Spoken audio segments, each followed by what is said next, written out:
Écoute ça, c'est extrêmement grave. Prendre les mesures de l'urgence qui va être la nôtre, à savoir celle de contribuer de manière décisive à la chute de la citadelle occidentale, de l'intérieur.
Il y a des phrases qui sont quand même extrêmement choquantes. Le mec parle de manière décisive. Il utilise « on va traiter le problème de manière décisive ». Donc ça veut dire quoi? Ça vous fait pas penser à quelque chose d'autre? Moi, ça me fait résonner, par exemple, avec le mot, avec l'expression « solution finale ». Tu sais que le petit moustachu utilisait, c'est exactement ça. Hein, et puis, alors, chute de la civilisation occidentale. Nous en serons les fossoyeurs.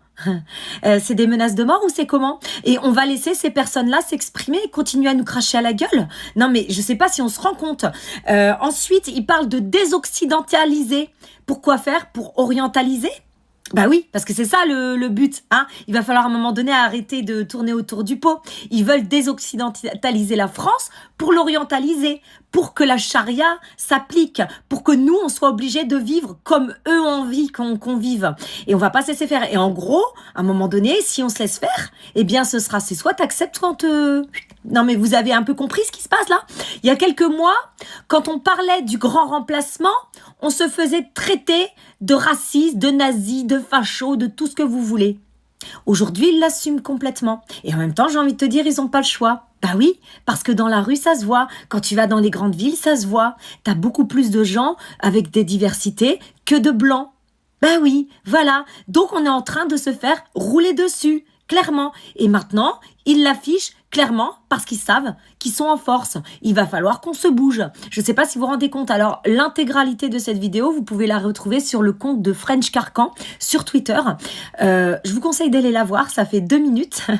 C'est quelque chose. Hein. Voilà. On sait maintenant, ceux qui vont cautionner tout ça, vous faites partie du problème et on va vous considérer comme des gens qui sont OK avec ça. La France insoumise, ils sont de plus en plus inquiétants. Marine Le Pen est condamnée car elle a volé les Français. Nous la battrons dans les urnes. Voler les Français comme Mélenchon, qui est accusé de la même chose, ou comme Macron, que vous tenez depuis plusieurs années.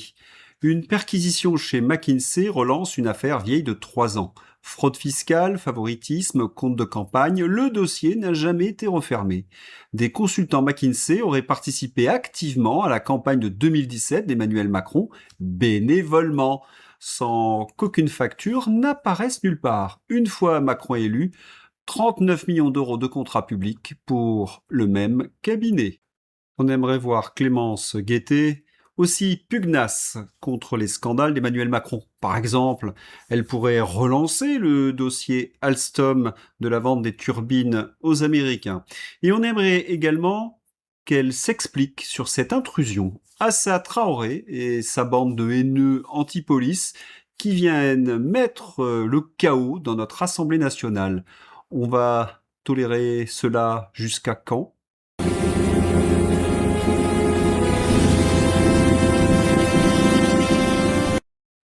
Faut-il rappeler que cette bande est liée à la pègre de banlieue, mais il y a également certains propos des membres de la France insoumise qui satisfont bien entendu parfaitement l'Union européenne.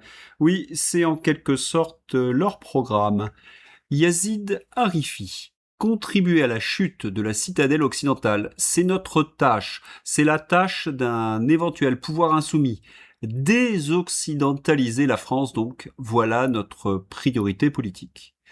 Yazid Harifi se présente comme indiscriminé, mais son itinéraire est celui d'un enfant de diplomate marocain, scolarisé entre Rome, Genève et Rabat, passé par le lycée français Descartes de Rabat, une prépa en école de commerce, HEC Paris, puis le conseil en stratégie. Difficile de faire plus élitaire comme socialisation scolaire et professionnelle.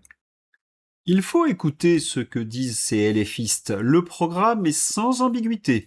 Il faut juste écouter, entendre, et tout faire pour empêcher ceux qui se positionnent ainsi en ennemis par leurs propos d'avoir une chance de parvenir à leur fin. C'est étymologiquement vital. Et il ne se cache même plus. Iman El Hamzaoui. La France éternelle est une fable, pas un passé. Elle est le récit d'une communauté imaginaire définie par le sang qui n'a jamais existé. La Nouvelle-France sonne comme le glas de la France, ou plutôt de leur France. Ceux-là ont raison d'avoir peur. Les Français de souche et leur histoire n'existent pas, mais ils ont raison d'avoir peur parce qu'on va quand même les faire disparaître. La réponse d'Éric Zemmour à ces propos inquiétants. Si la France éternelle était une fable, vous ne vous présenteriez pas à nous habillés maquillés à l'occidental, mais recouvertes de la tête aux pieds d'un sac informe, dissimulant vos yeux et vos cheveux. Si la France éternelle était une fable, ce serait une fable de La Fontaine, élégance, clarté, finesse, raffinement des mœurs, douceur de vivre, ironie, gouaille, insolence, sans oublier l'inspiration puisée dans l'Antiquité grecque et romaine, la morale et la compassion chrétienne. Si la France éternelle était une fable, vous ne le diriez pas dans cette langue française qui est l'expression la plus aboutie du génie de son peuple et que vous maniez sans la gâter des voilà et autres wesh qui nous écorchent habituellement les oreilles. Je vous en sais gré. Vous me reconnaissez une certaine lucidité et clairvoyance. Je vous reconnais une certaine franchise. Vous avez posé le décor. Tout se jouera entre eux et nous, dites-vous. Oui, tout se jouera entre la France éternelle et la Nouvelle-France. La France éternelle, qui est l'émanation de ce peuple français qui existe, ne vous en déplaise, depuis plus de 1000 ans, et la Nouvelle-France, qui n'est que l'habillage sémantique d'une France LFiste et européiste. Ne vendez pas la peau de l'ours avant de l'avoir tué. La France éternelle n'a pas dit son dernier mot. La France éternelle l'emportera contre tous ceux qui veulent la servir. La Fontaine en aurait fait une fable. Je me suis permis de corriger le texte d'Éric Zemmour. À mon avis, il y a une erreur entre cause et conséquence. Oui, c'est très bien de s'attaquer à la tentacule de la France insoumise. Mais la tête de la pieuvre, où se trouve-t-elle ? À Bruxelles. Qui oblige l'ouverture de nos frontières? Qui nous oblige d'accueillir des millions de clandestins? Qui finance les partis et les médias immigrationnistes? Je crois que vous avez la réponse.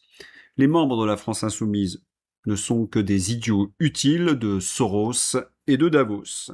Salut les gens. Jour après jour, vous avez les preuves sous le nez que toutes les lois qui sont passées ici en France viennent de l'Union européenne.